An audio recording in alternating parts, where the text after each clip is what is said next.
call this meeting to order. This is a special Planning and Works Committee meeting. Please ensure that you are on the PNW meeting in eScribe, otherwise your request to speak and voting functions may not work. So good afternoon. Welcome to the Planning and Works Committee meeting on May 24th, 2023. The purpose of this meeting is to conduct education sessions on Mobility Plus and Stage 2 ION and to consider a report on Stage 2 ION. I will now call on the committee clerk to conduct the roll call. Regional Chair Redmond. Present. Councillor Craig. Present. Councillor Deutschman. Present. Councillor Erb. Present. Councillor Foxton. Present. Councillor Harris. Councillor Hunick. Present. Chair James. Present. Councillor Liggett. Present. Councillor McCabe. Councillor Nowak. Present. Councillor Shantz. Present. Councillor Verbanovich. Present.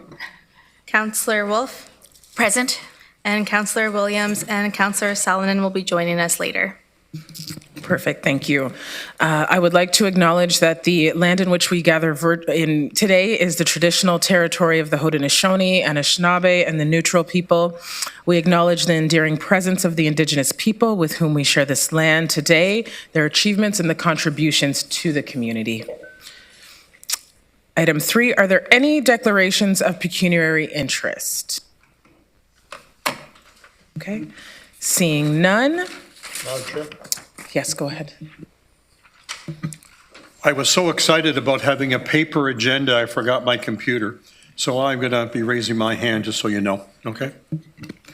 Perfect, thank you, Councillor Craig. All right, presentations. So item 4.1, Education Session Mobility Plus. I will now call on Matthew Getsky, the Commissioner of Transportation, and Doug Spooner, Director of Transit Services for Mobility Plus, for the overview of our education session. Is it on? Jim isn't still on.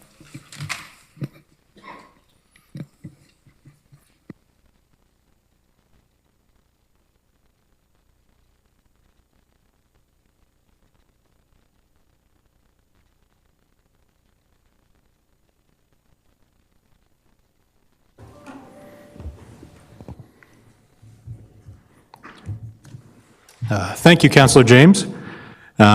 This is my first chance today to speak to council and to the region, having joined about 3 months ago. So thank you all for the opportunity to return to the region and to serve.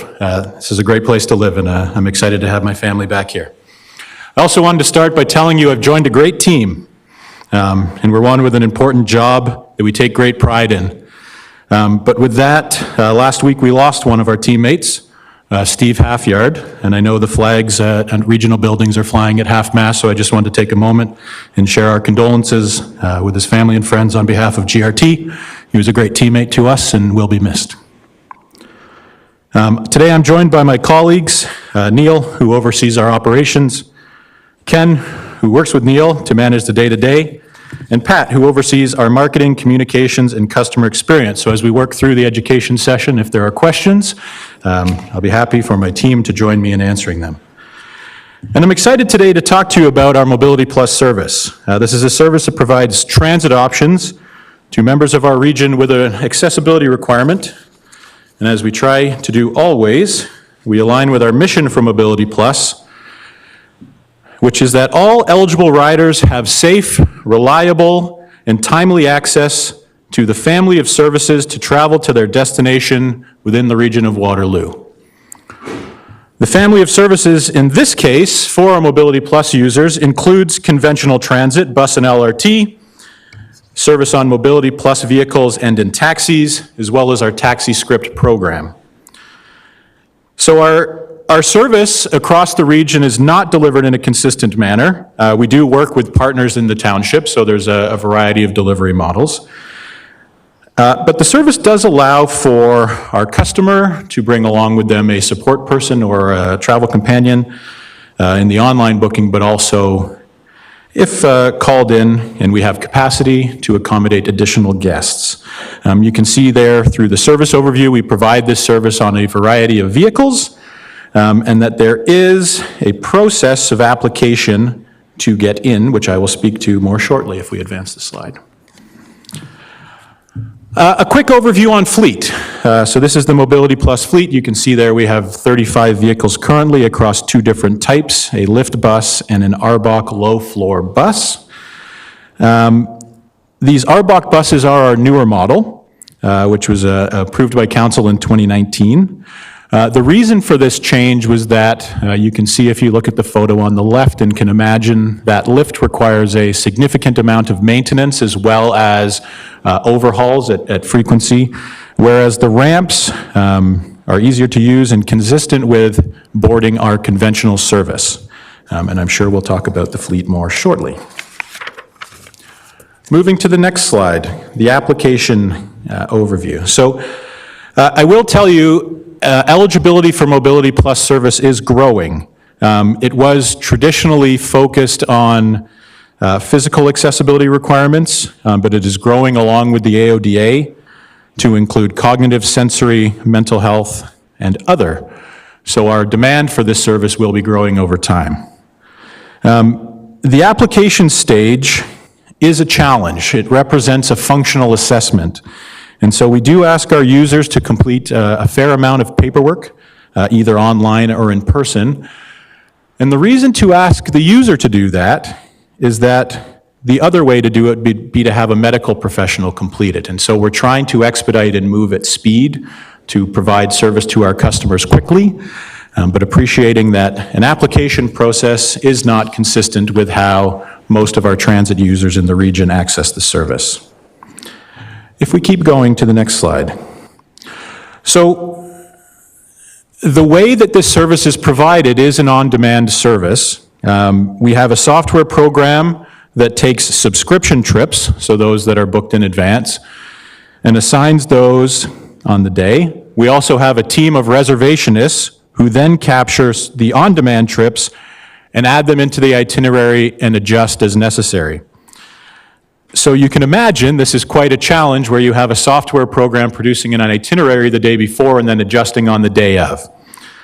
The priority in all cases is done on a first-come, first-served basis. This was a change in 2022, where prior we did offer prioritization of dialysis trips. We stopped that in order to be in alignment with the AODA. So we no longer ask trip purpose at time of booking. We simply ask destination and time of travel. And I will be back in August with a report on how that move away from non-emergency medical transportation has gone. And all that to say that we would like this to be a transit service for people taking all types of trips. So appreciating that some people will take medical trips, but we also want this to be a service that helps people go to the movies or to the mall or to work or to program. It is intended to be a transit service like all of the others that we run. A quick on fares, if we move to the next slide. So we have fare parity across all of our GRT services in terms of cost and hours of service. We do not currently have easy-go fare cards on our Mobility Plus service. So this is something that we'd like to move towards if you think about the conventional service and the quality of that, the payment card, the easy-go card. We would like to have that. We have a challenge. We have handheld validators that are able to work on our Mobility Plus vehicles, but you could think through the challenge of outfitting approximately 300 taxis with a similar service. So we are still working towards a mobile solution for Mobility Plus customers. It remains a gap in terms of fare payment today, where we're using paper passes and tickets. If we continue. I want to talk capacity, and I will point out a quick typo in the top right corner. That should read 15,500 monthly trips. And I want to tell you that recovery on Mobility Plus has been slightly slower than on our conventional service, but it is now starting to go up. And so we have a plan to add 3 more drivers by September of this year, and an additional 2 more by January of 2024, all within our current budget envelope, to start to increase the capacity of Mobility Plus on our GRT-provided services. I wanted to give you a quick snapshot of yesterday's service. So yesterday, we ran a total of 461 trips. 39% of those were subscription, so those were pre-subscribed trips for people who are taking those at regular cadence. And we had an additional 61% that were day of bookings, so trying to have that flexibility for people who have trips on the day that they'd like to take. We did the majority of those on our Mobility Plus vehicles. When we do not have capacity on those, or when our Mobility Plus vehicles can't reach the origin or destination, or when we try to optimize trips, normally of great length, if it's easier to put a single rider into a taxi so that we can do a group in a Mobility Plus vehicle, we will do that. So we also use taxis. And we also have what we call unaccommodated trips. So I will quickly compare this to conventional service. You could have a missed bus. You could have a bus that's too full to board. But as you can imagine, in transit, we're trying to give everybody a ride when they need it. We don't like unaccommodated trips. And we did have 5% of our requested trips yesterday unaccommodated, and I would tell you that's pretty close to the trend line. So an area of focus for us is making sure that we don't have unaccommodated trips. I then wanted to share with you some of the highlights of our Mobility Plus business plan that was completed in 2017 and will be renewing this year. So there's 3 items on there that I would consider in flight, and I'll focus on those. The first one is the purchase of 5 additional vehicles. So our vehicle purchase contract for the ARBOC buses has 1 year remaining. We have full capital funding in place, and we do plan to order those new buses, but based on feedback from our operators and customers, we'll be focusing on a revised layout of seating. So generally, the reception has been that the buses are not as comfortable, and we believe that is largely due to seating layout. There's some other challenges that we'll talk through. But as we have an open contract and we do require replacement vehicles, we will be ordering those 5. If I move you to number 3, a focus on increasing same-day capacity, and as you would have seen on the previous slide, due to the pandemic, we have not increased capacity on Mobility Plus from 2017 to now. But what we have done is balanced out the number of subscription versus on-demand trips. So we do have more on-demand trips available today than we did previous, and we cap the subscription at 50% to enable that. But our overall capacity is down and now starting to recover and increase. And the fourth one is the cross-boundary transfer. So you could appreciate that earlier I said we deliver this service along with partners, both Taxi in North Dumfries and Kiwanis in the other townships. And this is a program that sounds like an operational one. It's actually a capital program. And what this is intended to do is implement quality transfers. So if we have a boundary transfer, we want to have a suitable facility for that transfer to happen. Obviously, you can see there we're targeting 3. We have some early ideas on where these should be and how they should function. We do not have that work started. We are actually meeting with our partners Kiwanis on Friday to work through next steps of that, so trying to advance that quickly. The other 4 items on that page are completed. We do have an updated eligibility form and assessment. We have engaged stakeholders for dialysis, a variety of stakeholders, and that helped us make that decision around the deprioritization of dialysis trips. We do have a new online booking and passenger portal. It's got limited functionality today. It's not overly intuitive.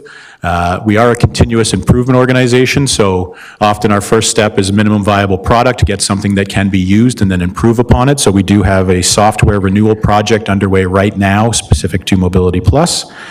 And finally, the last item on there was to introduce an advanced notification module. So this is in place. It's a ride notification. It effectively lets the customer know that the trip is on its way. The last point that I'll leave you with is our next business plan is coming. And it's important when we do this that we engage our customers with the shared experience and the expertise on Mobility Plus service. So we plan to do that. We have 2 existing partnership committees where we do that. The first is our Specialized Transit Service Committee that has community members and Mobility Plus users. And the second is the Grand River Accessibility Advisory Committee, GRAC, which has members of our council as well as staff. So trying to get a broad view of the requirements of our customers, trying to meet them. I think you can hear in there some of the challenges of pandemic recovery and capacity. You can hear about how we move customers through our family of service model and trying to make sure it's complete. But you can also hear in there that we do have a number of unaccommodated trips, which we are trying to address ongoing, because we want everybody to have the ride that they need at GRT. Thank you, and any questions? Thank you, Doug. I do have Councillor Hunick with some questions. Thank you for your report, Doug, and I just want to draw council's attention to the email that I sent out with about 15 questions, so we don't have time to address all of those today necessarily, but I wonder if it is feasible to have staff come back with some well thought out answers to those questions. Just quicker questions though. You mentioned that unaccommodated Mobility Plus trips are similar to when conventional buses are full. I would like to put forward that they're not the same thing at all, because when conventional buses are full, we send another one 10 to 15 minutes later and you can get on again. If the Mobility Plus roster is full, you're just not going. And I wonder if you could speak to how many subscription trips are currently unaccommodated, or if you're tracking that.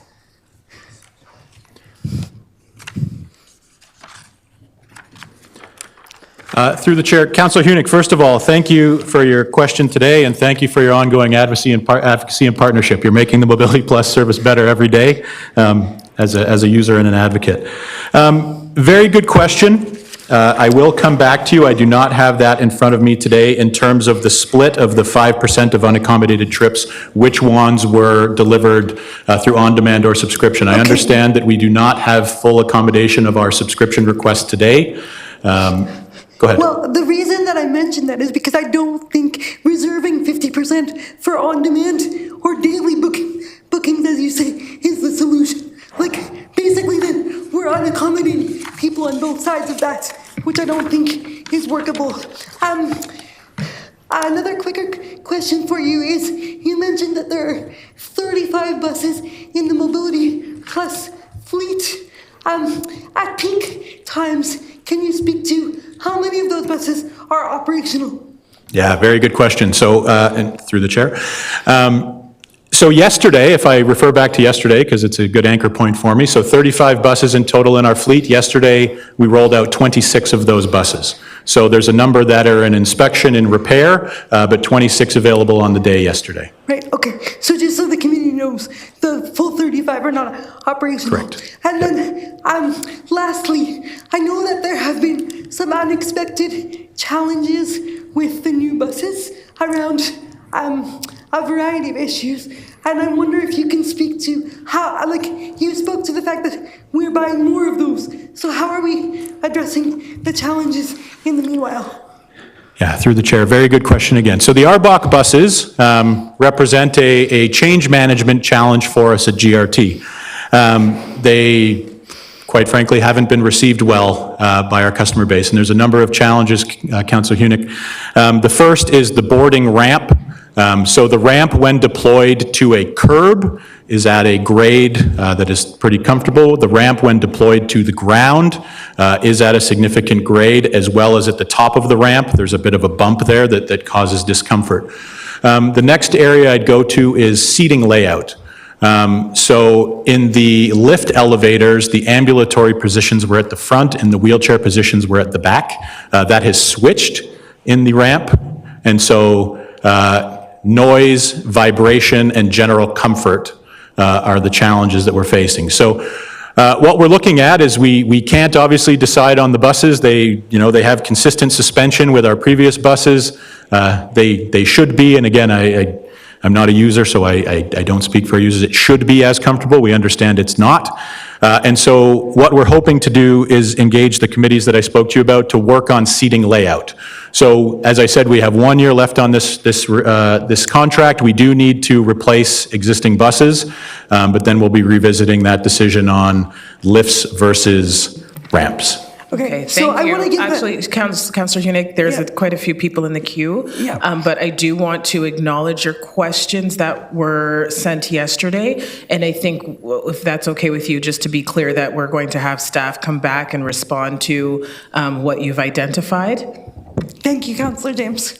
Perfect, okay. Councillor Shantz. Thank you. Thank you for the presentation. My question is also on the ARBOC buses.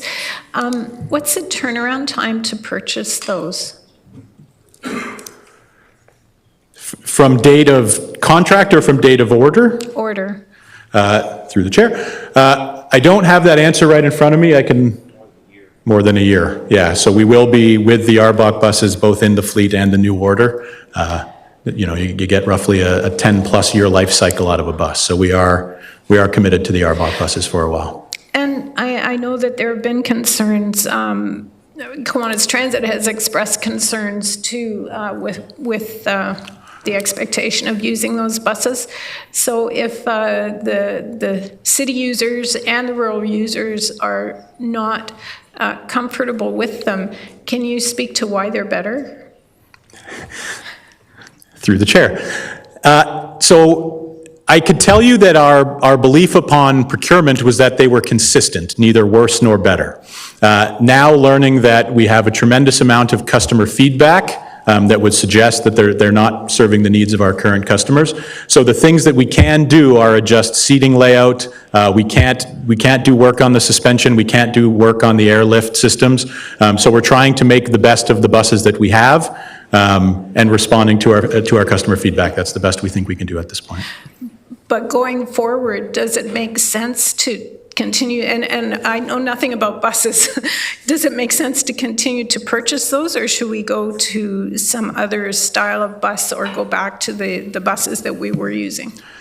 Yeah, great question. I think the replacement buses that are in queue right now, we should continue with the revised seating plan. I think at that point we revisit when we do our next bus procurement, the style and type of bus that we will use with a full business case perspective on customer want as well as maintenance costs and all of those elements that go into that decision. Thank you. Yeah, thank you. Thank you. Chair Redmond, I thought I saw you had did you want to go ahead? You were My two colleagues have just asked both my questions. Okay, perfect. Councillor McCabe. Through you, Chair, and thank you very much for the presentation. I came in a little bit late, so I may have missed it. So apologies if I've missed what your this question. But I was just wondering about, is there a way or something you can do now? I know you're working on the online booking and that, but like to improve the timelines for when people are either getting picked up or getting dropped off, like because there's often, I don't know, like a half an hour, 45 minutes, time when people who are using it have to kind of be ready. They don't know exactly when it's coming. So I'm wondering, is there not some kind of system, like local, like an app that says, like taxis use it, and they exist in other apps and other services that say, your food is 5 minutes away or your taxi is 2 minutes away. Like, is there something like that could be implemented soon? Through the chair, I would have used the pizza example had you not. I can tell my pizza will be here in 5 minutes. I don't know if my ride will. I'll tell you that the piece of software that we're currently using to manage doesn't have the capability of doing that. So the introduction of the trip notice at this point is the best we can do on our existing software. We do have a software renewal project underway that will have that requirement. I don't have a timeline on that one for you. So I appreciate it's a challenge in getting ready and being ready for the trip. The notification is what we've got with this software. And is there not like a stopgap kind of measure that could be used in the meantime while you're working on that procurement piece? I'm just like, it sounds like, on one hand, the technology exists. It's a matter of like, is there, I appreciate that maybe you don't want to take a piecemeal approach, but just to improve it, even while you're looking for a more permanent solution. Yeah, happy to explore. I think we had tried as part of the previous business plan to come up with that notification, but if it's not serving the need, then happy to take that back and relook. Okay, yeah, and I guess, I mean, I know when I take like our transit service, like it says, the bus is here in 5 minutes. So it feels like, obviously I don't know the system nearly as well as you do, but it's like, okay, we have that for our buses and the LRT and that kind of stuff. So how come we can't use that same type of service for Mobility Plus, I guess is really what I'm asking. And then I just want to make sure I understood with the same day service, is that the ability to say, instead of having to book a week in advance, it's like, oh, I've got a meeting or something's come up, like I want to go out for dinner with a friend, like that's what you're trying to get to, those kind of more spontaneous, the ability to book more spontaneous trips. Correct. So the online booking, you'd have a booking window starting 3 hours from time of booking. On a phone booking, you'd have a window starting 1 hour from the time of booking. So exactly what we're trying to do, get that more spontaneous travel. Okay, thank you. Thank you. Perfect, thank you. Councillor Craig, you're next. Well, thank you, Madam Chair. No, I appreciate the fact that Councillor Hunick's questions are going to be answered. Okay, am I understanding that?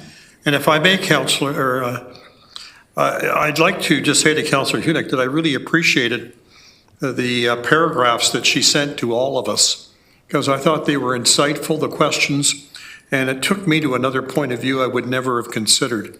And I think it's been good for the whole council. I just wanted to say that. Thank you. Thank you. I think there's consensus there, Councillor Craig. Councillor Liggett. Thank you, Chair. Sorry, I had a technical problem a little while ago and was paying attention elsewhere. So if this question was already asked, I apologize. But I want to ask questions about the dialysis passengers.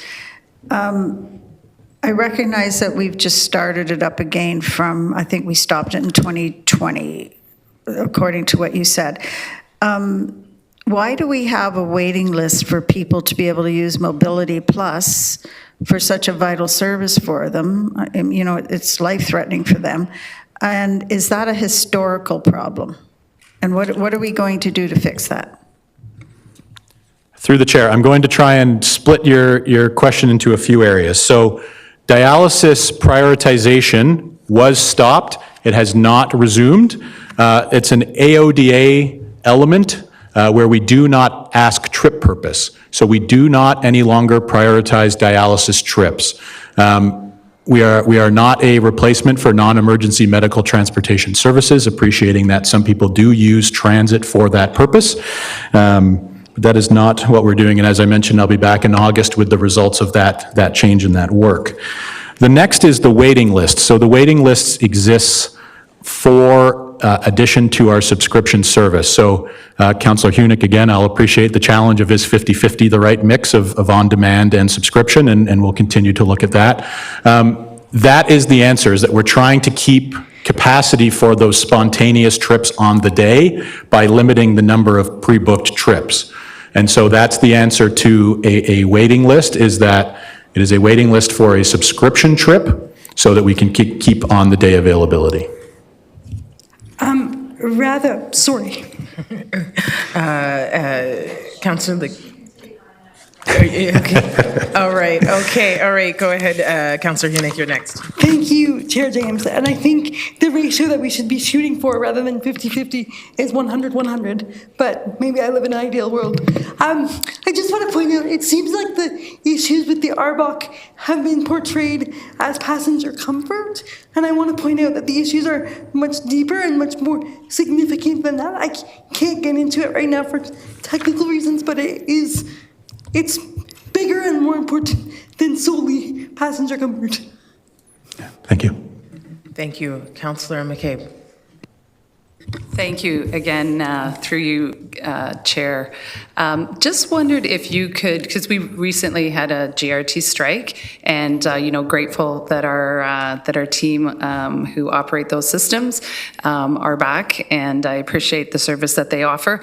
I just wondered if you could is I know there was some questions during the strike and certainly a lot of concern from various people about the fact that Mobility Plus was also impacted, and and people like our colleague Chantal Hunick, Councillor Hunick, I meant to say, weren't able to use that service, and how impacted her as well as many other people were. I just wondered if you could, and there were some questions about, is it possible to make that an essential part of the service or anything like that? I'm just wondering if you could kind of explain the impact of the strike on the Mobility Plus users, and if you could just share just some information on whether or not it's possible to make that an essential service.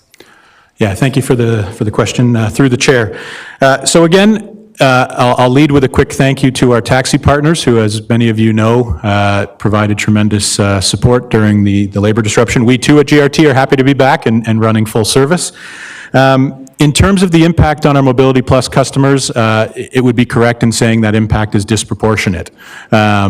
As Councillor Hunick rightly noted, if a ride isn't there, there may not be another option for travel. So recognizing and agreeing that that is a disproportionate impact. In terms of essential services, there was precedent in our region with the TTC that was recently voted down, and so TTC is no longer considered an essential service.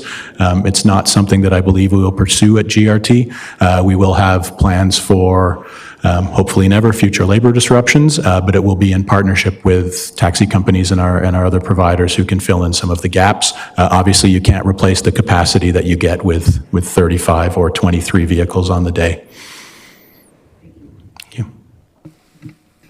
Okay, seeing no further questions, I just want to add that one of the things that I'm very conscious of is this application process and the removal of the barriers. Oftentimes the onus is on the individual to kind of have to navigate the system. And if there is opportunities to be looking at things like additional languages when you're looking at some of the procurement for user processing as well. Thank you. Okay, seeing no further questions, that's it. Thank you. Thank you.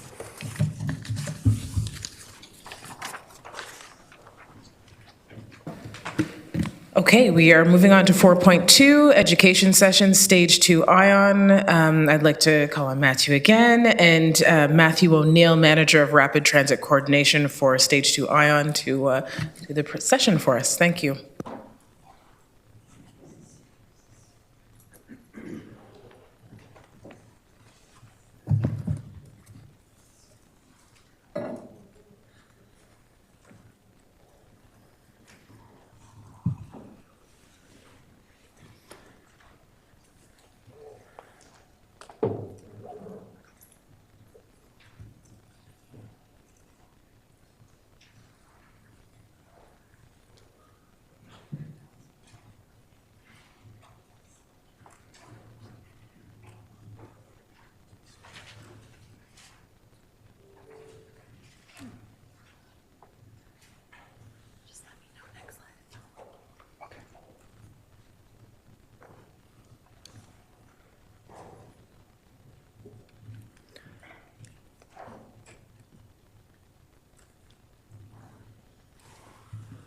Okay.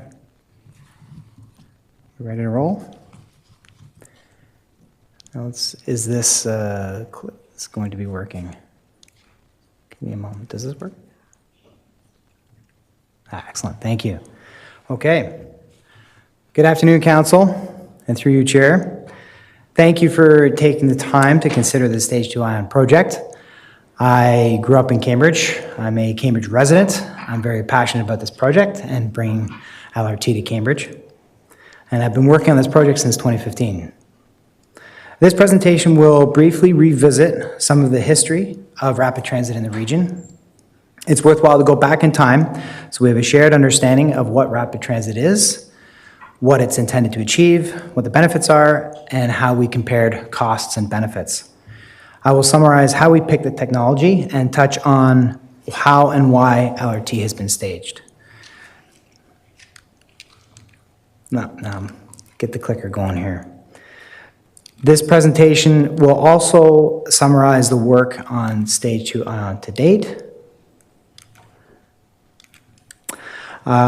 including 4 years of route evaluation and public consultation, and as well as the Transit Project Assessment Process, or TPAP, and updated cost estimates. Lastly, I will present an overview of the funding arrangements for other recent rapid transit projects in the province and what rules govern cost sharing for large infrastructure projects. So let's rewind the clock a little bit. Where did it all begin? The seed was planted way back in 1976 when Council approved the first Regional Official Policies Plan, ROPP. That plan identified a transportation corridor, settlement pattern policy area B, to act as a, quote, nucleus for a transportation system using other means of travel such as light rail transit, unquote. This Central Transit Corridor, or CTC, included the core areas of Uptown Waterloo, Downtown Kitchener,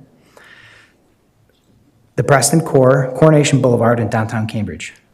These cores, Policy Area C, are areas within which, quote, concentrations of higher density residential uses and higher intensity commercial, industrial, office, institutional, and public uses may be located, and where a public transit system may be provided by the region, unquote. So in 2003, by 2003, the region's population was about 460,000, and it was projected to grow by more than 50% in the following 30 years. As a municipality that is partially urban and partially rural, the region had a decision to make: allow the urban limits to continue pushing further into the countryside, or contain our growth, mainly within the existing urban areas, as intensification. We knew the importance of preserving our productive agricultural land and rural way of life. We knew that simply widening roadways and building new roads alone was not a sustainable way to address our transportation needs. We knew that we needed to protect the environmentally sensitive areas and our groundwater for future generations. So we developed the Regional Growth Management Strategy based on SMART growth principles. This map from the RGMS shows the primary reurbanization areas, including the Central Transit Corridor in orange. I'm going to give you a quick snapshot of the timeline from 1976 up to 2011 when LRT was approved in stages. I will add that in January of 2000, the region assumed responsibility for transit. Previously, it was Kitchener Transit and Cambridge Transit. And at that time, before then, you couldn't get transit. You couldn't get a bus between Kitchener and Cambridge. So in 2006, Council approved rapid transit as the preferred transportation strategy, and it initiated an individual environmental assessment for rapid transit. In 2009, we completed a multiple account evaluation, or MAE, which measured the benefits and costs of LRT, an LRT system, and a BRT system. The MAE formed the basis for the subsequent business case. In 2009, Council also approved LRT in a staged approach, pending funding. In 2010, Council approved moving forward 2031, the Regional Transportation Master Plan, which set out to achieve mode share targets for transit and for active transportation. Later that year, provincial government committed $300 million and the federal government committed $265 million towards rapid transit in the region of Waterloo. And finally, in 2011, Regional Council approved LRT in 2 stages. Stage 1 consists of LRT from Conestoga Mall in Waterloo to Fairview Park Mall in Kitchener, and adapted BRT, now Ion Bus Route 302, from Fairview Park Mall to Ainsley Street Terminal in downtown Cambridge. So, what is rapid transit? What are the key elements of a rapid transit system? You may have seen or ridden LRT, but here's a breakdown of the key elements. Keep in mind, these apply both to LRT and gold standard BRT systems. So they are designed to increase travel speed, reliability, rider comfort, and convenience. And it does that by having dedicated exclusive lanes just for trains or buses. It is given priority at signals and crossings. You have platform level boarding, so you can walk straight onto the vehicle from the platform. You have off-board fare collection, so there's no ticket box or you're not paying as you board. You have fewer stops or stations than local transit service, which increases the speed. And you have frequent service every 10 minutes or less. And why rapid transit? Why did we get into rapid transit in the first place? What started it all? So what motivated us to consider such an ambitious infrastructure and city building project? Well, it was to move people faster and more reliably, to support growth, to minimize our footprint on environmentally sensitive areas, on groundwater and farmland, and to build an integrated labor market across the region, which is critical for prosperity. At a high level, we also needed to contain urban sprawl. We needed rapid transit as a planning tool to influence land use and to make transformational change in how our community grows. So those were the broad reasons to consider rapid transit, but the goals of the project went further. While rapid transit initially grew out of the need to manage growth, the overall goals originated from the Regional Growth Management Strategy and are now built into the Regional Official Plan and the region's strategic plan. And these goals include providing greater transportation choice, building a thriving economy with global reach, building vibrant urban places, fostering opportunities for current and future generations, supporting sustainable growth, and linking major destinations. Aside from these goals, what are some of the benefits? Drilling down further, how do the project goals translate into real benefits? How does it make our community and our lives better? It increases transit ridership. This means fewer cars on the road, greater use of sustainable transportation. It means reduced emissions, which improves the air quality, the health and well-being of residents, and helps to address climate change. Improved mobility. Rapid transit expands access to very frequent, fast, reliable transit, and it leverages strategic investments in intra and interregional transit. It supports a prosperous community by locating people, jobs, services, and destinations close to each other, by accommodating growth in existing urban areas and where we have infrastructure and where services can be delivered cost-effectively. It supports intensification by attracting dense, mixed-use developments into urban areas, meaning more jobs, service, and destinations close to where people live. That more destinations can be accessed by walking, rolling, and taking transit within 15 minutes. It supports a range of housing types, such as apartments, condominiums, and stacked townhouses close to jobs and services, and it improves public safety and security.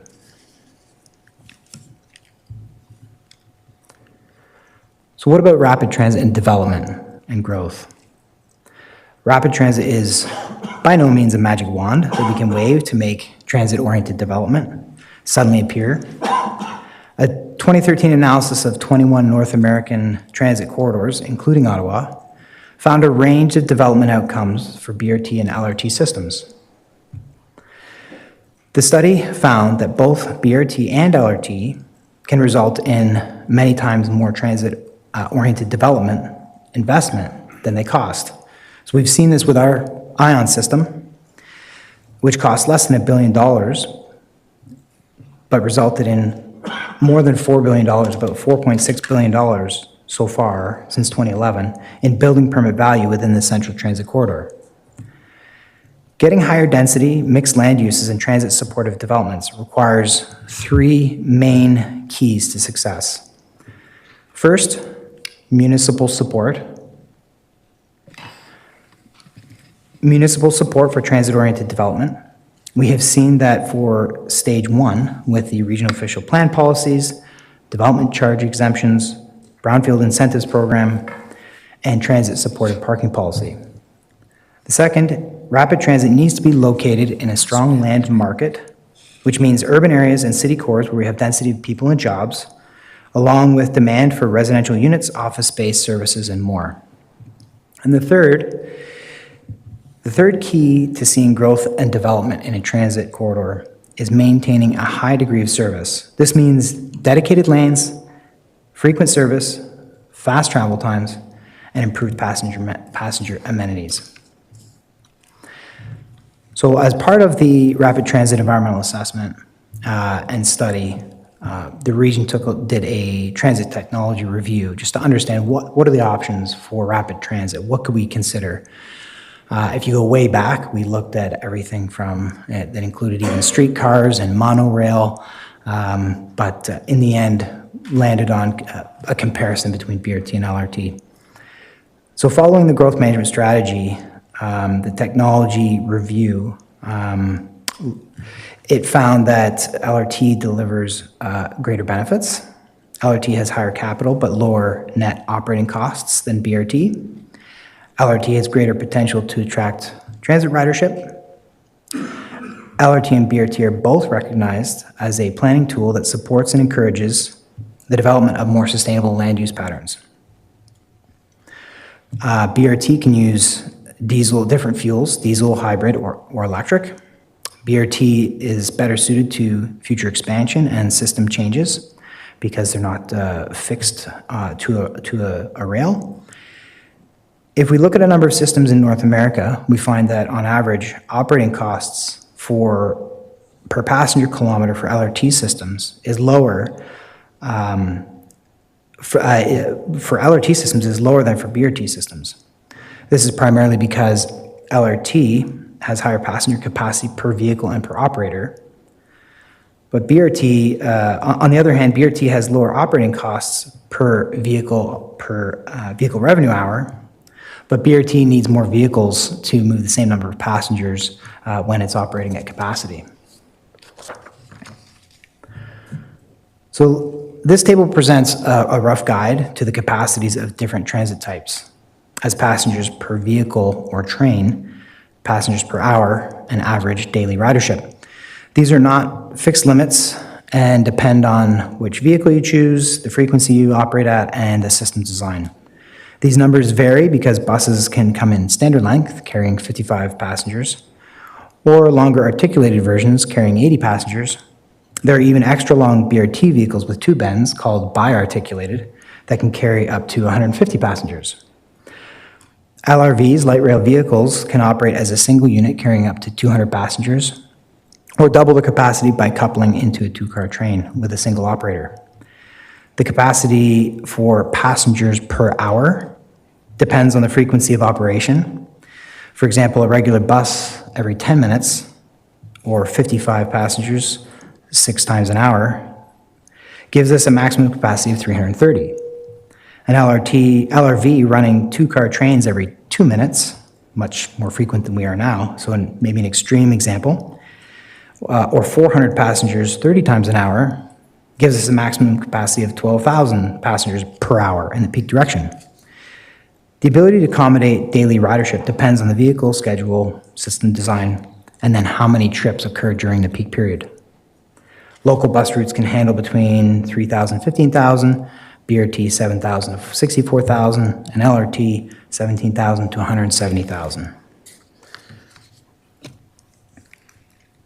This map from the 2009 Multiple Account Evaluation, MAE, shows the entire system as of 2009, with circles around the north half and the south half split at Fairway Station.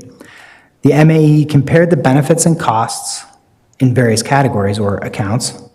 The MAE looked at alternative technologies and routes to identify a preferred system. It found that LRT delivers greater transportation, environmental, land use and economic development, and social and community benefits. LRT best supports the RGMS objectives. At that time, the projected ridership and intensification potential along the route was significantly higher north of Fairway. The portion from Conestoga Mall to Fairview Park Mall was projected to have 72% of the intensification potential and 70% of the ridership, while Fairview Park Mall to Ainslie would have 28% of the intensification potential and 30% of the ridership. When considering a full-length, top-to-bottom BRT system, BRT was projected to reach capacity north of Fairway by around 2030. The construction costs were evenly split between the north portion of the route and the south portion. This map is from 2011. It shows the 2011 council endorsed system south of Fairway Station, so in the stage 2 section. In June of 2009, Regional Council endorsed the following recommendation, quote, recognizing that the region's ultimate goal is to implement the full LRT system, but also recognizing that the ridership, development potential, and capital and operating costs vary along the route, endorse implementing the project in stages, unquote, with LRT north of Fairway and adapted BRT south of Fairway. That brings us to stage 2. I'm going to give you an overview now of what we've completed to date, just so we are all can see all the work that's been done. We evaluated numerous routes. We consulted the public at a number of events. We looked at potential locations for a light maintenance and storage yard. We completed the Transit Project Assessment Process, or TPAP. We published the Environmental Project Report, or EPR, and completed a functional design. This presentation doesn't fully cover 4 years of route evaluation, and it's not going to go into the nitty-gritty of all the different route ideas, but it is going to give you a snapshot of all the routes that we considered, just to demonstrate the breadth of options we looked at and the level of effort we went to capture, consider, and incorporate feedback from the public. Like many of the streets in the region and portions of the LRT route, this project planning process hasn't followed a perfectly straight line. What hasn't changed are the project goals and basic transit and land use planning principles. These have guided the project and have been validated through the route alternatives evaluation process. And they are that the route and station locations are driven by and aligned with planning policy. Stations must be located within existing density, like the Preston Station, or have planned growth that is transit supportive, like the Hespeler Road corridor. Stations work best at street level, integrated into the streetscape and pedestrian network, with convenient transfers to and from local bus stops nearby. We learned a lot from Stage 1 LRT. In 2015, we identified some challenging sections of the Stage 2 route, which you can see here. This included rail and roadway operational impacts, engineering constraints, and feasibility issues. For example, the use of CP's freight rail corridor was not considered feasible. To address these issues, we developed a number of route alternatives. This map shows the 2011 council-endorsed route as a solid red line, and alternatives as dashed red lines. These alternatives were presented to the public at public consultation, PCC 1, in 2015. So, after incorporating feedback from the public, the evaluation process resulted in a preliminary preferred route, shown as a red line on this map. This was presented to the public at PCC 2 in 2017 for comment. From that event, the project team received a lot of feedback and many suggestions about 3 main areas shown on this map as dashed boxes: the crossing of the Grand River, the Preston area of Cambridge, and downtown Cambridge. At PCC 2 in 2017, we invited the public to propose a route. The map shows in red the spaghetti of route suggestions we received. The project team reviewed all of them and carried forward only the routes that were relatively direct and connected to key station locations within the Central Transit Corridor. It's very easy to propose a route that connects some specific destination or feature that you need to get to, but it needs to be fairly direct and it needs to connect the cores and density.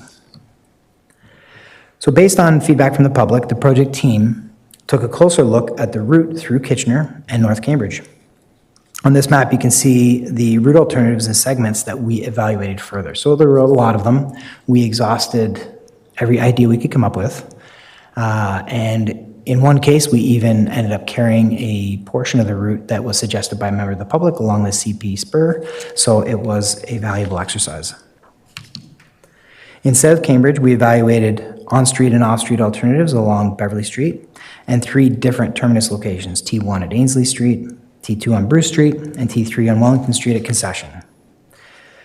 This map shows how the route has changed, with the 2011 route shown as a dashed blue line and the 2019 council-endorsed route as a solid red line.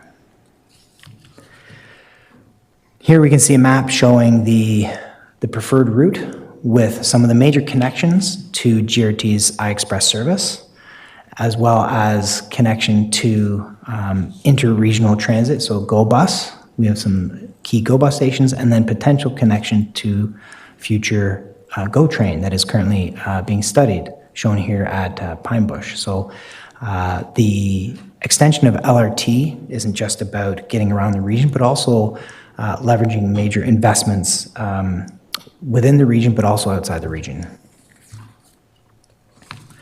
The Transit Project Assessment Process. So introduced in 2008, the Transit Project Assessment Process is a streamlined process for transit projects under the Environmental Assessment Act. It's like a municipal class environmental assessment, but it's focused primarily on issues of provincial importance. And because it has defined time limits, it can be completed in as little as, the formal process anyway, it can be completed in as little as 6 months, with an expectation that you will have done all of the studies during the pre-planning period. So before starting the formal TPAP, the region completed all of the necessary technical and environmental studies and investigations.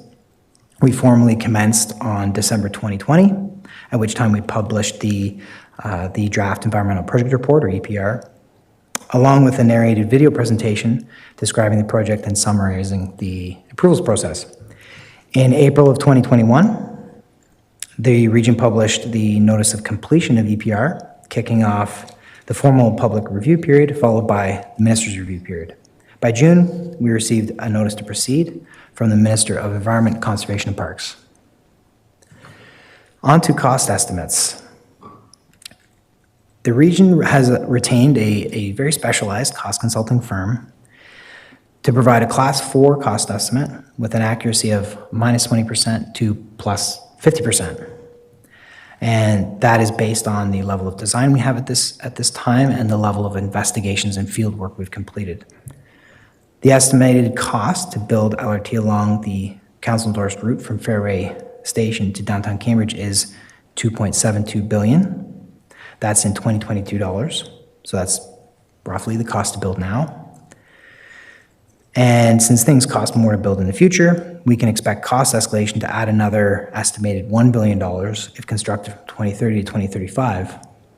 Adding a 20% contingency brings that total escalated cost to $4.46 billion in 2033 dollars.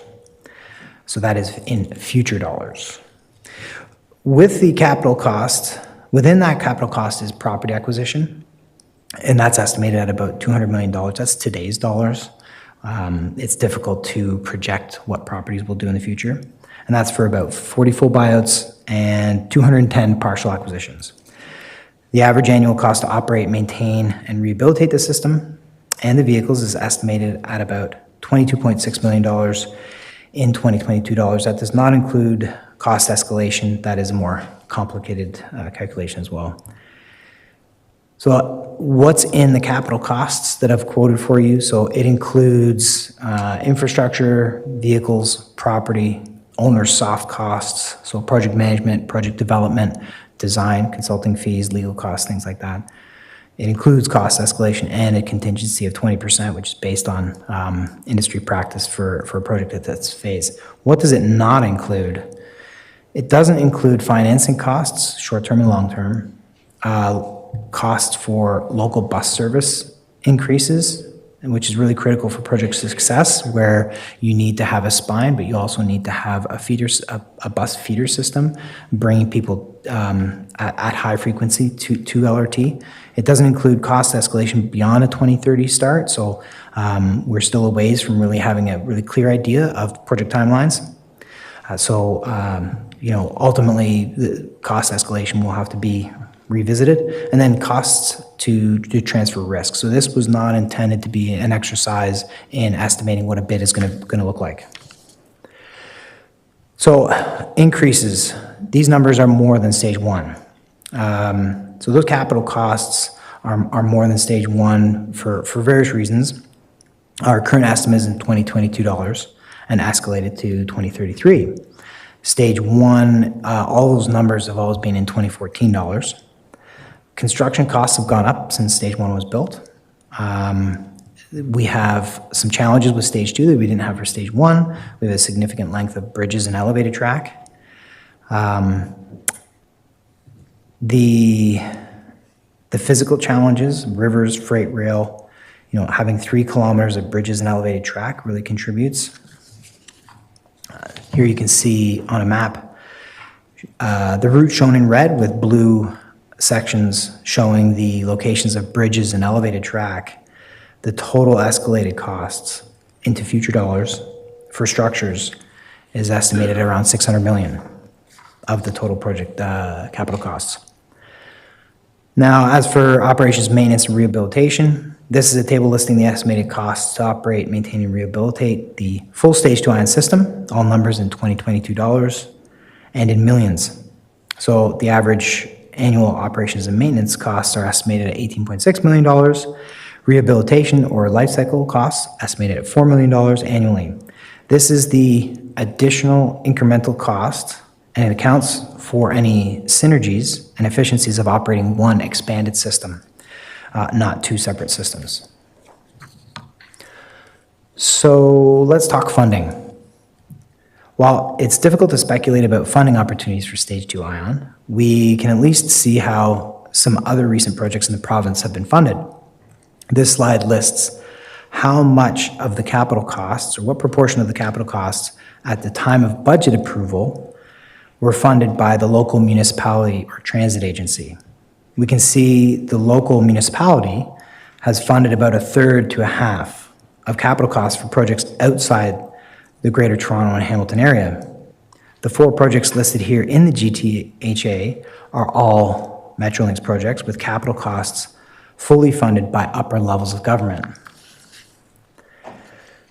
This table lists the same projects and how much funding the area municipality or transit agency contributes to capital costs, operations and maintenance costs, life cycle costs, and whether they retain fare revenue. The share of costs are shown as empty, partly full, or full circles, corresponding to the municipality or agency being responsible for none, some, or all costs, respectively. From this table, we can see that for all of the projects listed, the local municipality or transit agency is responsible for operations and maintenance costs, but retains fare revenue. For projects outside the GTHA, the region of Waterloo and the city of Ottawa, they shared in capital costs, but also are responsible for periodic maintenance and vehicle rehabilitation costs, or life cycle costs.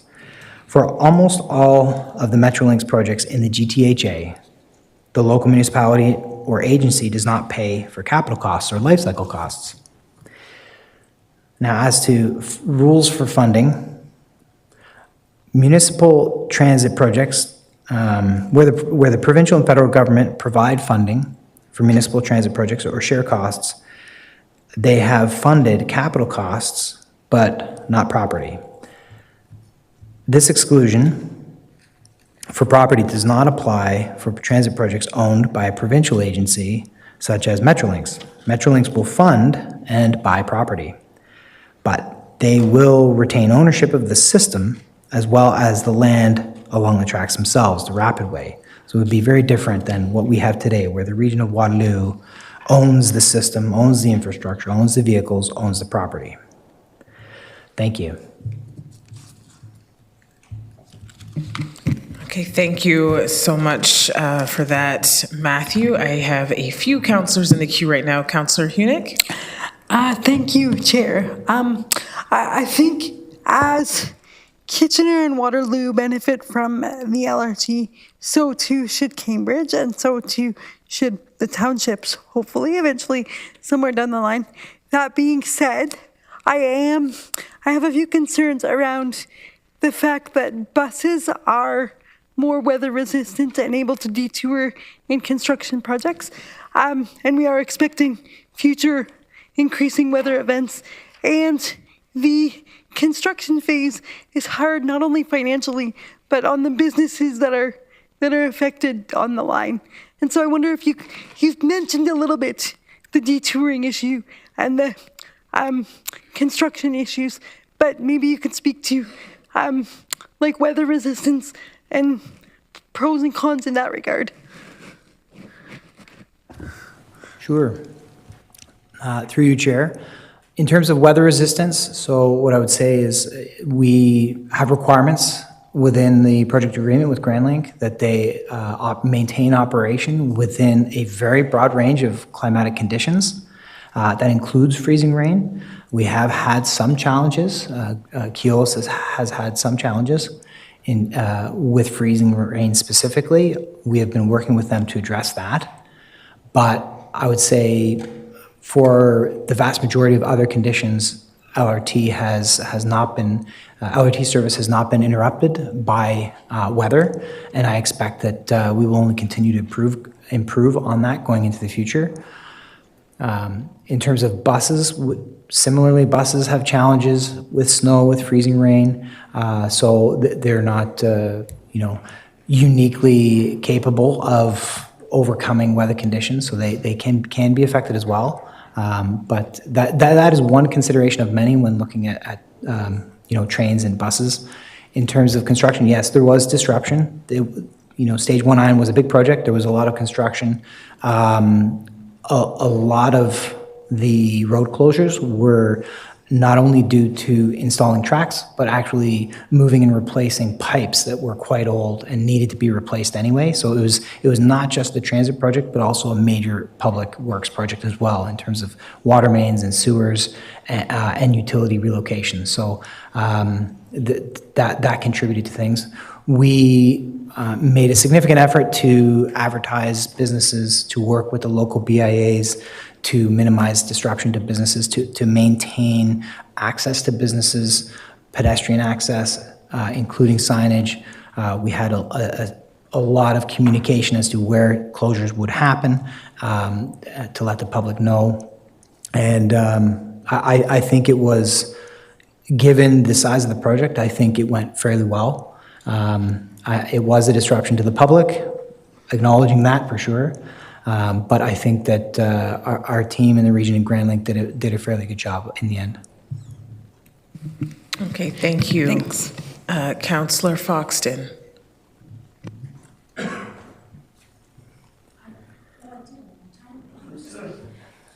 It's been so long, I forgot. Capacity, what's the capacity? Is LRT at prime time hitting capacity?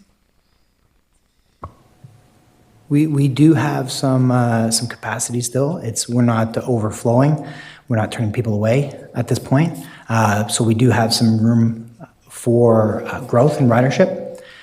We are just about now at recovered from the pandemic in terms of ridership and getting back to sort of fall of 2019 levels. We do have the ability to increase capacity by increasing frequency, although that does have its own challenges.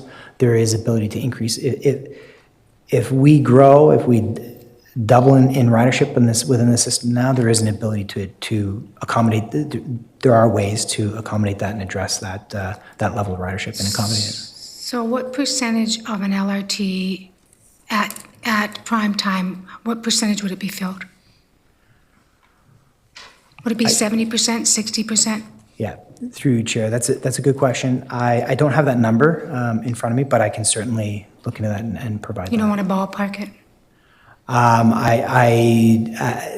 It's not my, operating the current ION system is not my area, so I don't unfortunately have that in front of me. I want to double check with staff. I think that's an important issue to consider as well. Are we operating near or close to capacity or even 70%? I think that's essential. It weighs into the equation of the efficiency of it meeting our demands. Thank you. Thank you, Councillor Foxton. Councillor McCabe. Thanks very much. Through you, Chair. I was just wondering, quick question. If if in a future map or slide, you could provide, you could add in where some of the residential areas are and commercial areas as well, because I just wanted to get a sense of, you know, like those kind of areas and where the stops would be, but then like just to understand where some of the ridership opportunities are. I think that would be helpful.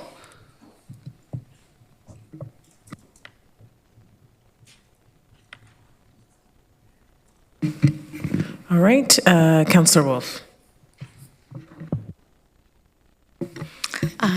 Through you, Madam Chair, and thank you very much, Matt, for the excellent presentation. In terms of a BRT, do you have an approximate idea how much would that cost? So without having a system design in front of us, and making some, broad assumptions in terms of structures and things like that, probably about a third. A third? Roughly. So like about $1 billion kind of thing? Or? I would say so. In today's dollars, I would say conservatively, so maybe on the higher side if we made some conservative assumptions. I would say that's all, yeah.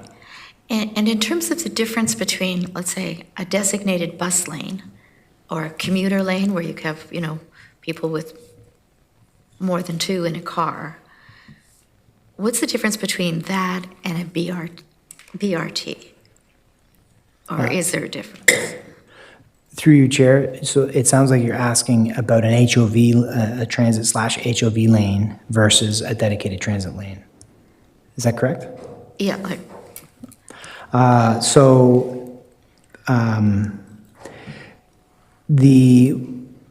Again, through you, Chair, the difference would be that if you're allowing the public to use the transit lane or an HOV lane and you're sharing that, you're introducing much more opportunity for queues and for delay and reliability issues. And part of the key with rapid transit system is maintaining a really high degree of reliability, fast travel times, and transit signal priority. So the capacity for even carpooling and ride sharing is still far smaller as compared to a bus of some form. And with our LRT system right now, we have very good service, on-time service, and predictability. And people know when you show up and we have our passenger information displays and you know how many minutes that train is going to arrive.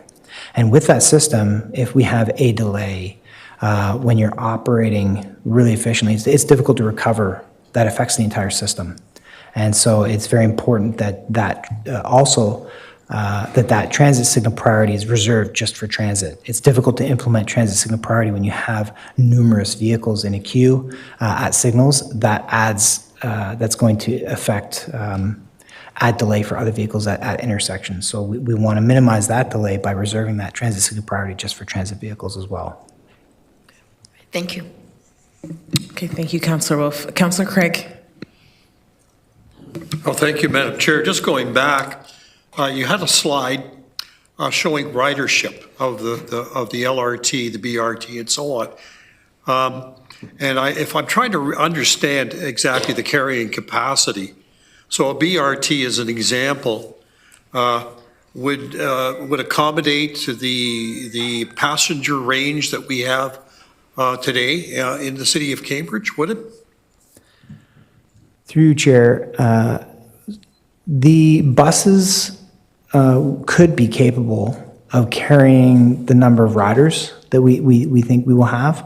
I would point out that the moving people, the ridership to transportation side is part of the picture for the project. LRT really came about as a means, a land use tool to manage growth, to focus growth, to achieve our land use objectives. So you have to look at both, not just in their ability to carry people, but also their ability to achieve the project goals. But yeah, buses, if running very frequently, can carry a lot of passengers, can have fairly high capacity. At the same time, you then need to, if you're running close to capacity, you then need to look at overall project costs, not just capital costs, but then operating costs. Because as I said, running close to capacity, your annual operating and maintenance costs are going to be higher with a BRT system. So you have to weigh those. I will also point out that with a system that mixes modes, so with an existing LRT system, and then a bus system, so we have the IM bus now, we have a transfer at Fairway Station. And those transfers add a little bit of delay and are an inconvenience to passengers. So there is a cost on the transportation and the benefit side. There is a small cost there on that side of the equation. Whereas if you extend an LRT system, you can have a single seat, single ride. You get on and then you can basically carry on, and you don't have that transfer and that a little bit of added delay. So there are a number of things to consider there. So you're saying that BRT, LRT, the development along the lines is not the same, it's better for LRT? Through you, Chair, from the analysis that we've completed to date, it looks like LRT does deliver greater benefits. Now, there are different costs, so you really need to weigh both of them together instead of looking at them in isolation. But BRT can still deliver benefits and still have an impact on growth in the transit corridor. Again, the type of system is one factor, but there are other factors. Government support for transit-oriented development, as well as, as I said, the quality of the system. It needs to be a high-quality system in any case. Okay. So, Madam Chair, we're coming back after the closed meeting to deal with possible motions. Am I correct? Just have to say yes. Okay. Okay, thank you. Thank you very much, sir. Councillor. Thank you, Madam Chair. I have several questions. I'll start off with the two. Can you tell us what the contingency was for stage one? At the time of budget approval, the dollar value of the contingency amount, is that what you're at, through you, Chair? Yeah, so if I may defer, I'm pretty sure I know the number, but I'd be happy to defer to others on that. Through the chair, the original budget for stage one as approved was $818 million, and included in that $818 million was a $12 million contingency. So a very, very small amount for a project of that magnitude. Okay. What did contingency end up? So my next question was what percentage was the contingency then at the end of stage one? Percent-wise, How much more did we have to? Sorry, Madam Chair, I'm not sure I understand the question. Well, was it What was the actual? was it 10% of the total cost, or was it 15% that we over and above? Through the chair, it's a little bit difficult to answer. What I can say is that over the course of the project, so the original budget had been approved, was based on $2014. That was the year that we entered into the agreement with Grand Link. In 2017, there was a $50 million adjustment to the budget. So the budget went from 818 to 868. Which is where it stands today. The vast majority of that, of course, has been spent. Does that help? Yeah, that's helpful. Thank you. And my second question was on lessons learned from stage one to stage two. And so obviously the contingency is one. Are there some other significant lessons learned that have been incorporated into the new design, whatever might be, from how stage one was constructed, designed, managed, and what you're anticipating in stage two? Through you, Chair, I would say we learned a lot of lessons from stage one, some of which we've had an opportunity to implement, and some of which we haven't yet had a chance to implement, especially regarding procurement, because we haven't quite reached that stage for stage two. In terms of the route selection and the right-of-way type, I would say we started at a point of, as I mentioned in the presentation, we looked at the CP corridor route, and we knew that that was not going to be workable from our experience from stage one and trying to work with in-freight rail corridors. So that was one major thing we changed.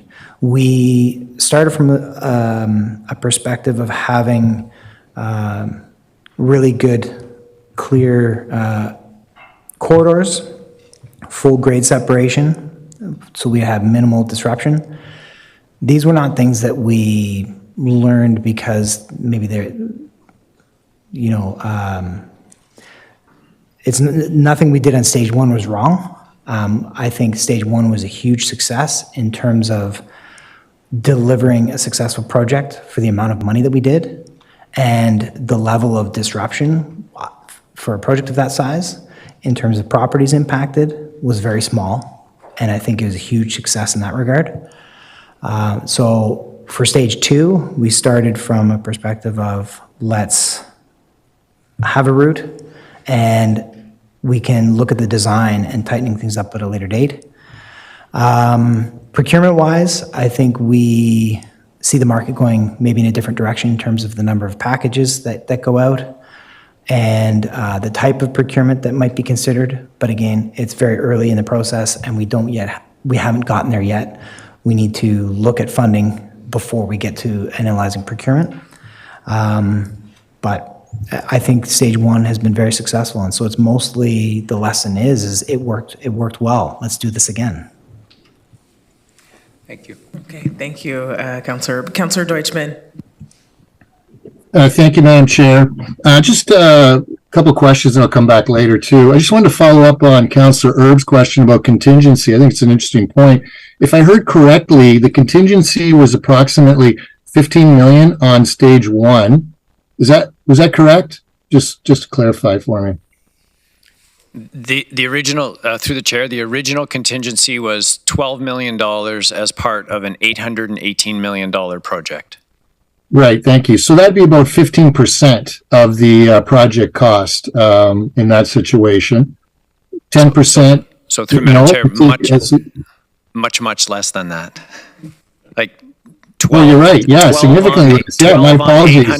12 on 806 million. Like 1.5%. Sorry. Thank you. Thank you, Mr. Dyer. So why are we now having a contingency of 20%, which results in a $744 million contingency, which is almost as much as what we paid for the first part of this thing? Through you, Chair. Maybe maybe I'll apologize as to how the information is presented. Maybe what I shouldn't be doing is maybe breaking out the estimated capital cost and the contingency the way I have. But at this early stage in a project, there are a lot of unknown unknowns, contingent risks, things that we haven't thought of or considered.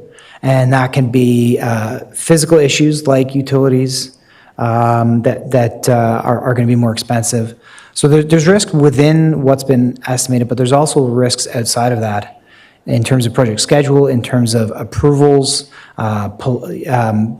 various risks, funding, the scope, our needs, which vehicles we're going to get, availability, how many we need. There's a lot of things. And so that contingency is meant to capture those types of contingent project risks. And so this is a 20% at this level is, I would say, sort of industry standard and would be standard practice. And so we shouldn't be looking at it as a separate line item and as being onerous.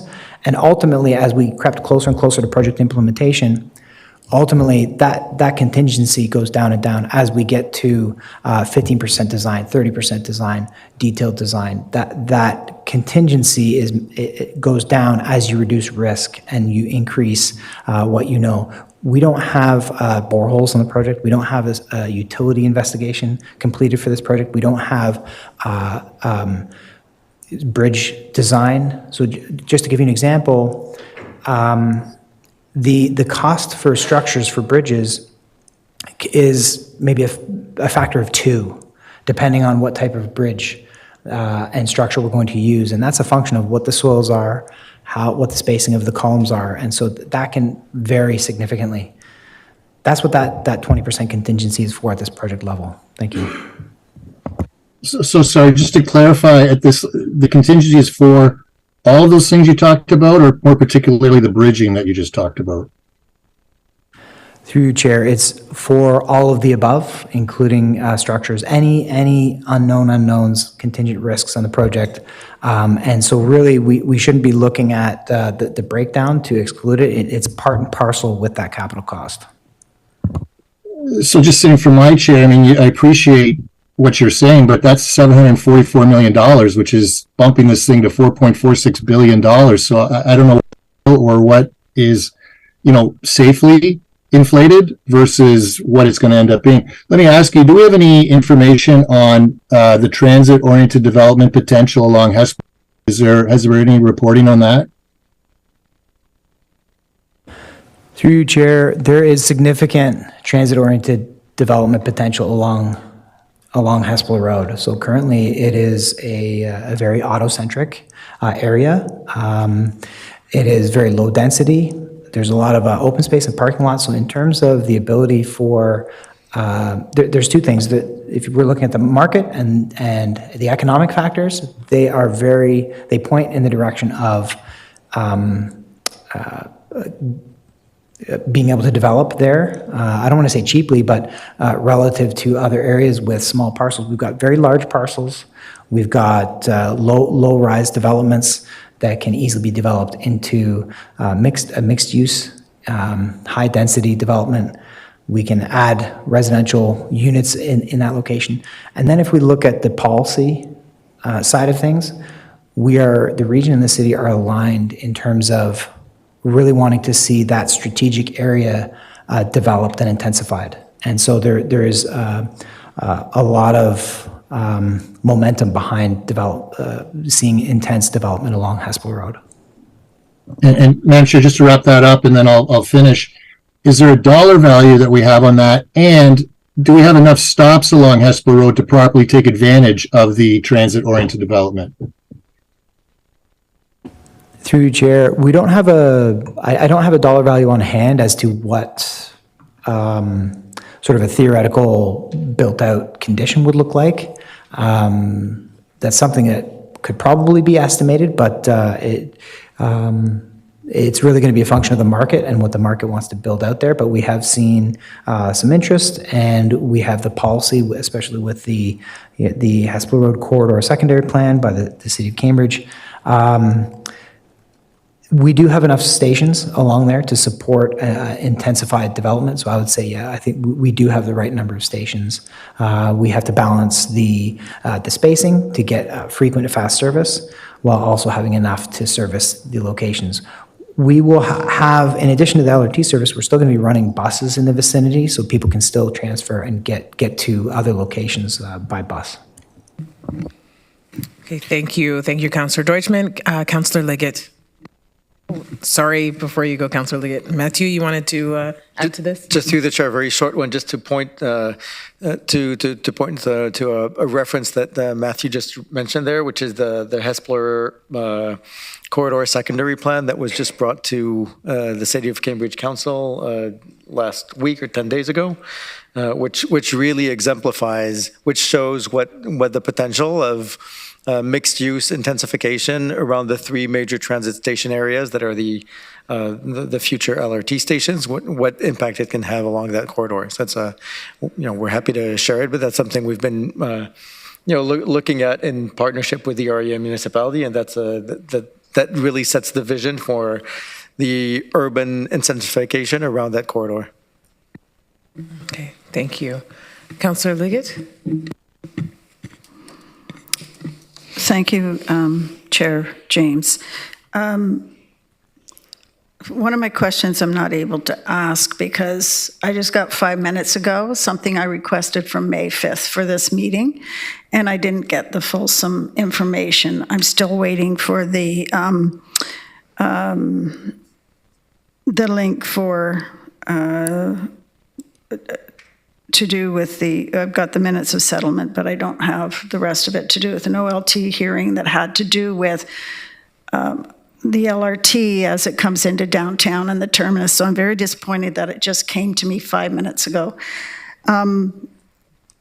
So I just wanted to mention that. Now my questions though, when we talk about T3, Matthew, concession and what? Through Chair, Wellington. Concession in Wellington. So basically, if the route continued down Wellington and continued straight and basically terminated at concession. Okay, so when we went through the Hespeler secondary plan the other night at council, one of the concerns that I brought up, because it was just in draft form, is that the LRT is going to take fully one lane going down Hespeler Road. So we will be left with 2 lanes on our busiest intersection going through our city. So when we look at downtown for this, we're single lane, we're like 1 lane on each side. So if we're taking up a whole lane for the LRT, there goes everything downtown, because we don't have wide streets in our downtown core. So I have grave concerns. I think that there was an error made many years ago for the decision of where the line should go. And 20 years ago, I don't think it was taken into consideration that our major growth area isn't downtown. Our major growth area is down Dundas Street. So just so the rest of council knows, down the south part of Cambridge is going to be as big as Preston or Hespeler alone. So that tells you where the population is going to go that's going to need a rapid bus transit system or an LRT system. When you talk about daily ridership, that chart that you were being asked about a minute ago, BRT versus LRT, BRT had upwards of 64,000 daily ridership and LRT had 170,000 ridership. Is that return counts? Or is that just, you don't know when that's an estimate? Through you, Chair, that would be the total number of trips taken. So in any direction on an average basis on a weekday. Okay, so when I look at that count, the estimated population of Cambridge based on the demands of the province, the LRT will be the entire population of Cambridge in a single day riding the LRT. And that's at the upside of what the demand is from the province for us. So I look at that and then I look at the BRT, which is half of the population. And I wonder why we're even looking at the LRT with all of the problems it's going to bring in our downtown core, what it's going to create on Hespeler Road. If the BRT could provide for all of the ridership and then potentially a link once it gets into Kitchener. Have you considered the expected growth through our secondary plan and the constriction of the roads in our downtown that won't allow cars to get through with the LRT? Through you, Chair, we have considered the changes to Hespeler Road. The changes to capacity have been considered and included, and I would say assumed for more than 10 years, maybe 15 years. When future rapid transit along Hespeler Road was considered circa 2009. Those functional plans included reduction in lanes on Hespeler Road. So currently there are 3 through lanes plus left turn lanes on Hespeler Road. At that time, they effectively deleted the left turn lane. So they effectively created 2 through lanes plus left turn lanes. At that time, we've carried that. We considered very carefully what to do with Hespeler Road, even within the last few years, because the vision, the plan, not just by the region, but also by the city, is that Hespeler Road would transform from what it is now into something very different in the future, something that has much greater density, that is pedestrian friendly, and that looks very differently in terms of supporting active transportation, but also transit. It's fairly daunting right now if you want to take a bike down Hespeler Road. And so in order to accomplish that, we need to have a road allowance, a corridor that is friendly to pedestrians. If we maintain the lanes we have now, we cannot accomplish that. 6 lanes plus turn lanes is not pedestrian friendly. It creates a very wide corridor that has very long pedestrian crossings. It makes it difficult to cross the road, and it is not welcoming. It would also put us in a position of having to choose what elements we include in the cross section. Currently, the functional design has 2 through lanes in each direction for vehicles plus turn lanes. It has a rapid way down the middle, but it also includes a landscaping strip on either side for street trees with soil cells, but it also includes sidewalks.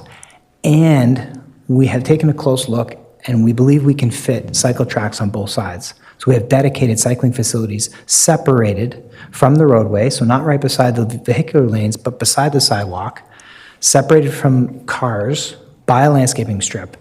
And so this is what we can include, and that would create a pedestrian-friendly environment. And it redistributes or reprioritizes users according to promote transit and active transportation. Okay, Follow up to Councillor that? Liggett, I think Matthew wanted to add it as well. Just two compliments to try to respond to the question and provide some clarification. So first, to achieve the capacity objectives that were on the slide that Matthew presented earlier, that still requires dedicated lanes also for BRT. So this is based on, we cannot achieve these capacity objectives without basically median dedicated bus lanes, which are usually slightly wider than LRT because you can't cross 2 buses as a narrow corridor as when you to get 2 LRTs crossing each other. So I'd say from a footprint standpoint, the BRT and LRT numbers that you have there, they're equivalent in terms of the footprint that they take on the amount of space that they occupy. If you don't have dedicated median, then you move into improved local bus routes, but you fall into the column on the left-hand side of the table, so you really drop in capacity. Okay, thank you for clarifying that. I'll have to absorb that a bit. So just to follow up, please. 2009, you said, was when you did the last major evaluation, is that correct? Through you, Chair, there has been an evolution of evaluation, but it was in 2009 when Council approved LRT in a staged approach pending funding. Okay. In your answer to me, I thought you said it had to do with the lanes and usage of the lanes, so thank you for correcting me. So in today's world and the new planning and site plan approvals applications, I'm wondering whether there's been a look at the potential of the types of businesses there, because we have a business that has applied and has gotten site plan approvals just going through Committee of Adjustment now, but that business is going to I know it's going to have cars lined up just like a Tim Hortons outside on Hespeler Road because it's a car-orientated service business. So did you look at that sort of thing when you evaluated the lane usage on Hespeler Road? What would happen there? Through you, Chair, we didn't look at, we haven't considered, providing, equal level of service and capacity going on into the future. Part of the analysis for stage one and looking at the regional transportation master plan was that part of the intent was to reprioritize our investment dollars towards transit. Historically, we had provided a very high level of service on our roadways, and we have widened roadways to accommodate our forecasted growth. That has the result of inducing demand and encouraging auto travel, and it is not conducive to promoting transit. If we have if you have a very good level of service on our roadways with ample supply of free or cheap parking to where you want to go, it is very difficult to achieve our transit modal share targets. And so we can't do the same thing we've done for the past number of decades in terms of looking at our forecasted road demand into the future and saying, well, therefore we need to widen the road or provide additional capacity.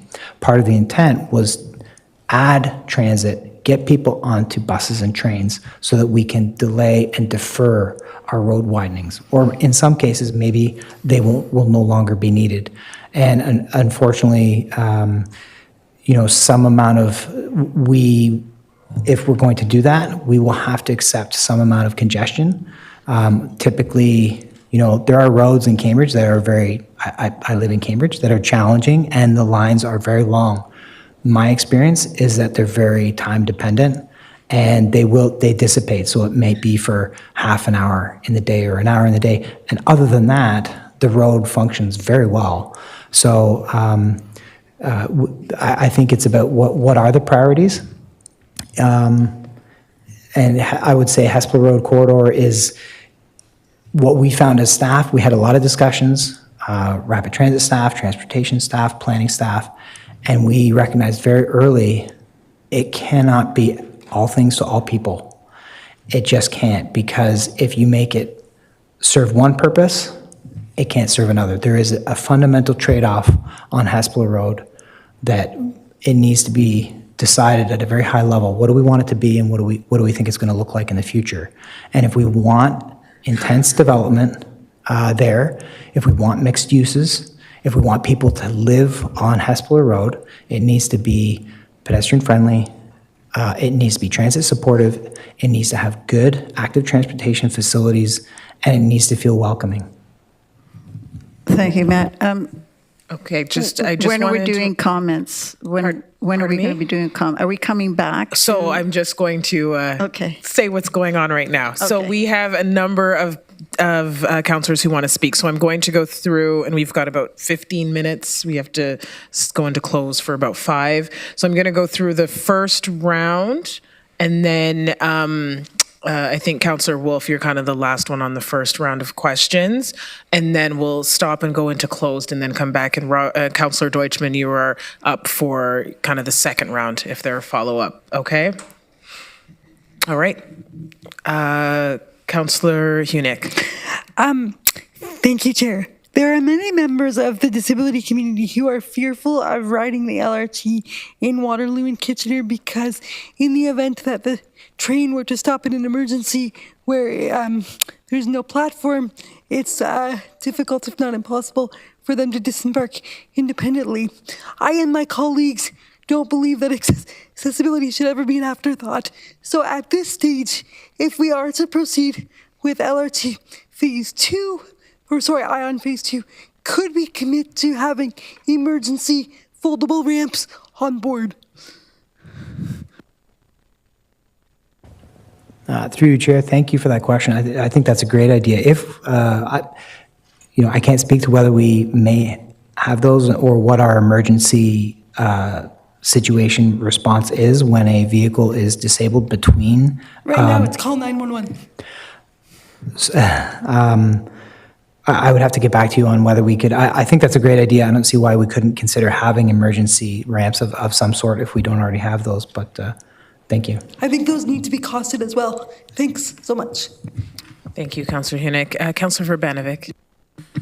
Thank you very much, Chair James, and lots of great questions, and probably some that are going to need some more time. I will say, just as sort of questions or follow-ups before I get to my direct ones, on Councillor Liggett's comments around the sort of, the transit link and sort of how this aligns with Cambridge's planning future. I think it's important that we fully understand that. So that we understand where Cambridge as a city sees the growth in their city and things happening, so that we understand that in relation to this project. And so at some point, it may be actually beneficial for this council to hear from Cambridge planning officials articulating their issues and concerns so we can plan accordingly. Further as well to where Councillor Erb was going, I can't remember now if it was Councillor Erb or Councillor Craig that was talking about the benefits in terms of the economic development benefits of the growth and so on. I think that's really an important piece of all of this for us to fully understand. Certainly, I think we have a good sense of what it's meant in terms of LRT construction through the Kitchener-Waterloo corridor. But I think there's also some examples that we can learn from.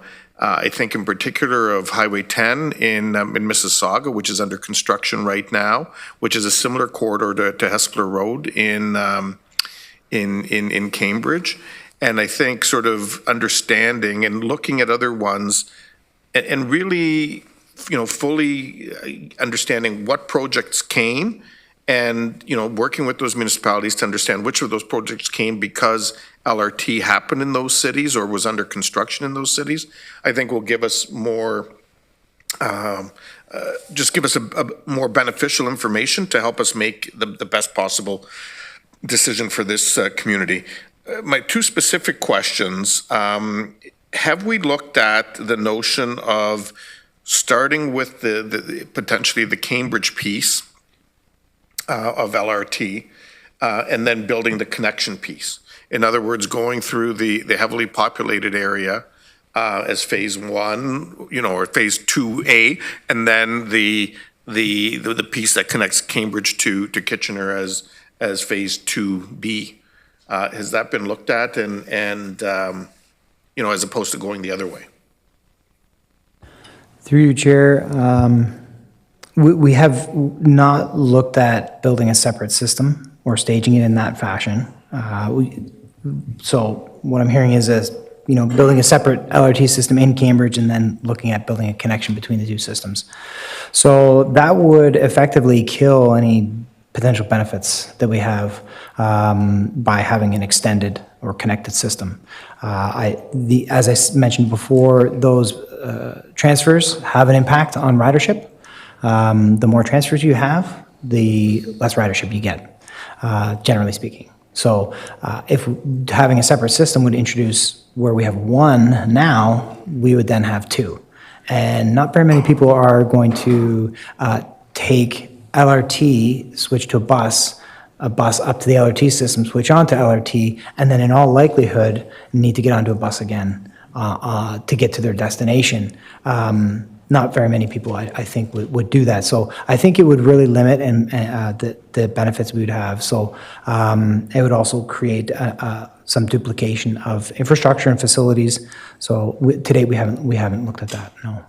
So I guess I would ask us to really look at that piece a little more deeply, because I hear what you're saying, but there may be some desire around this horseshoe to potentially pursue that option.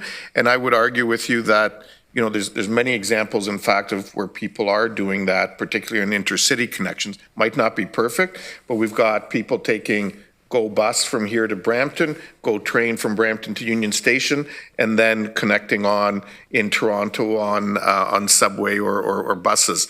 And so there are examples of that happening already. And so I wouldn't rule it out if that's a potential path to get us to where we want to be, or particularly where Cambridge might want to be.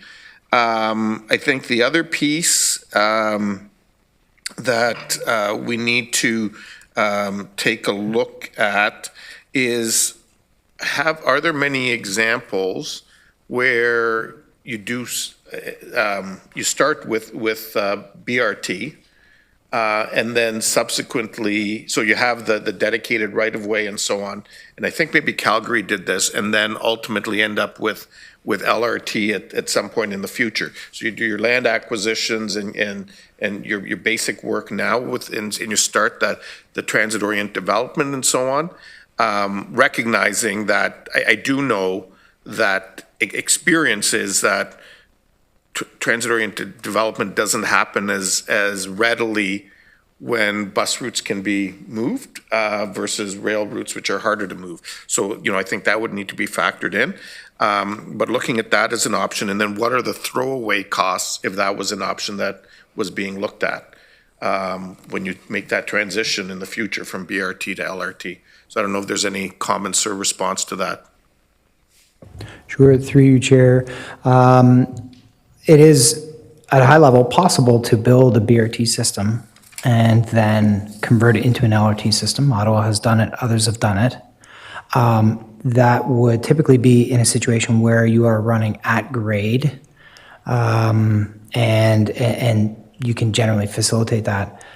That may not be the case for us. If we, there's no guarantees that we would be able to do that. Especially if we have structures, for example, it is very difficult to design a structure that can last 20 or 30 years and then accommodate new construction of LRT on top of it. It can be done, but it's not obvious that that would be feasible and whether that would be advisable.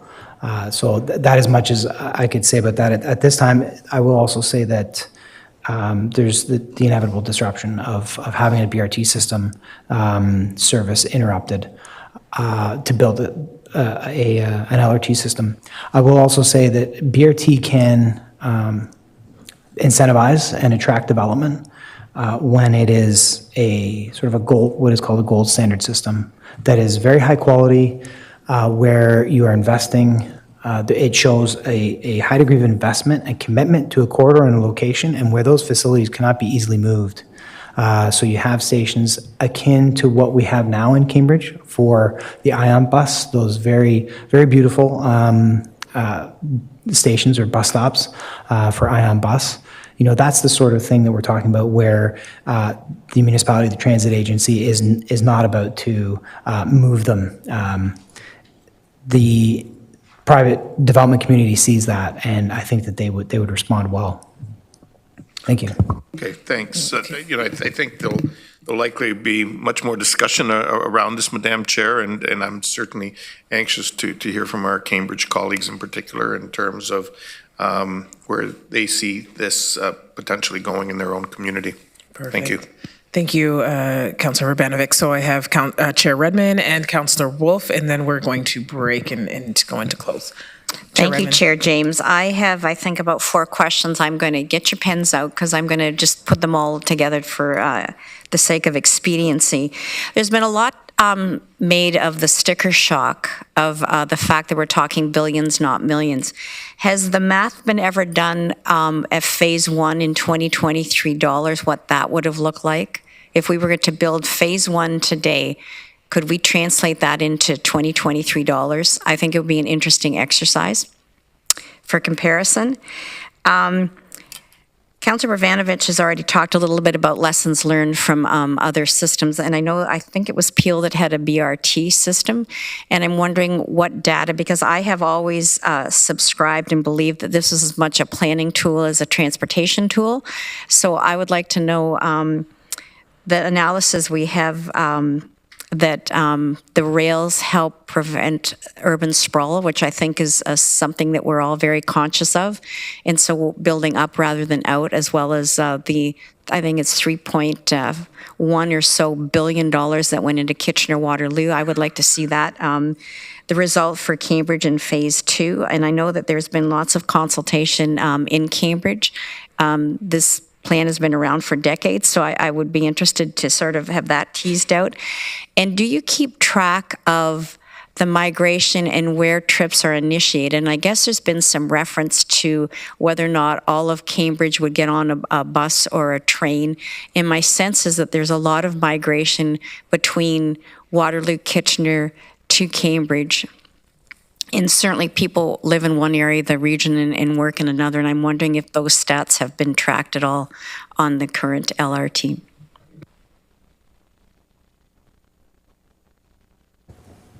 Thank you. Through you, Chair.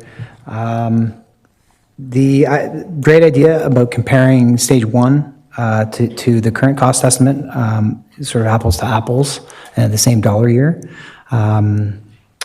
If memory serves, I think we did move them to the same dollar year, and it was a bit more than double, but I can get you firm numbers and report back on that if we put them in the same dollar year.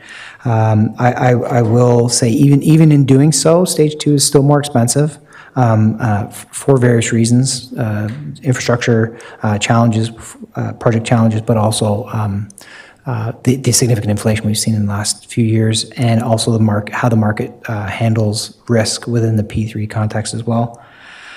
The rail preventing urban sprawl and seeing results, I think we would need to dive into that a little bit more. I don't have that information, but we have the building permit tracking reports that come to council in terms of how many building permits and the value and the floor area and the number of residential units we've seen in the Central Transit Corridor since 2011. I think that strongly demonstrates changes, an increase in development in our urban areas in the Central Transit Corridor. So I think that's where the proof is. In terms of tracking trip initiation locations, that's a really fine-grained level of analysis required. It's very, very difficult to collect that data. We don't have that data in terms of exactly where people are starting and ending trips. But that would be very interesting to have. I think we would love to have that level of data to know exactly what the origin-destination pairs are, where people are coming and going to. Thank you. Through the chair, I can add in terms of overall data, where we have, based on some census data from 2016 that we have today, we have 11,000 people who commute from Kitchener to Cambridge, which is about 10 times as many as people going from Kitchener to Toronto, for example. And there's this is data that will be updated this summer. So with the assumptions and the growth assumptions out of ROPA, I think that's the whole purpose of the business case exercise that will be coming up, to be able to not just look, because this is 2016 data, so already we're behind where we are, we're well behind where we are today, but just the same way that that Matthew stressed that the LRT would be saturated in 2030 if it was fully built. We want to make sure that this system will work for if it takes 10 years to build it, we want it to be able to be functional for a 30-year life cycle or more. So we'll use these long-term projections, these 2050 projections, to be able to get a better sense of what that volume might look like. But already at a first glance, the numbers that are existing today are significant. And when we think about all that these connections to Toronto, this is times 10 what we know about Kitchener to Toronto, and same from Cambridge to Kitchener is also more than 6,000 people. So cutting that connection would really lose that significant volume, who would really be those who would benefit most from the rapid transit system, because they're the ones who have to drive, who today are often either taking regular transit, and which is fairly slow. I've taken the bus to Cambridge, but you have to be you need a good book. You need a good book during your ride, and if not, they're taking the car, but they're driving through urban areas which are also heavily congested. So that's really a corridor that's critical for the relations between these two, the two cities, and our global, let's say, labor market in the region. Councillor Wolf. Through you, Madam Chair. Back to you, Matt. In the report, it says the region has retained a consultant to complete the South Terminus reevaluation. So, would they also, within that reevaluation, are they going to look at maybe going further down Dundas? Councillor Wolf, I believe we have to save that question, because this is just the education piece. Okay. Okay. I guess the other question, curious, is Hamilton and places in the GTA were fully funded by the provincial and federal governments. Do you think we would be fully funded as well? Through you, Chair, I can't answer that question. I don't represent the federal or provincial government. I think that's the, that would be the hope. I was just wondering if there was a reason why Hamilton as opposed to us. Matthew, do you want to? Just through the chair, I think what Matthew tried to do in giving the examples, the big difference between the projects that have been fully funded by the province and the other ones is that, and he highlighted that, is that those that are fully funded by the province are systems owned by the province. So the system, all the value of the assets, these belong to the province. Whereas the system we have today, so to get fully funded, that's been the condition in the GTA has been the province needs to own all the assets and all the land underneath it and around it. And so that's a big difference compared to the current system that the region owns and manages independently. Okay, thank you. Okay, so we have a few speakers for after closed. So right now we are going to start a vote to go into the closed session. I need a mover, Councillor Foxton, seconder, Councillor McCabe. Your e-scribe will be prompted shortly.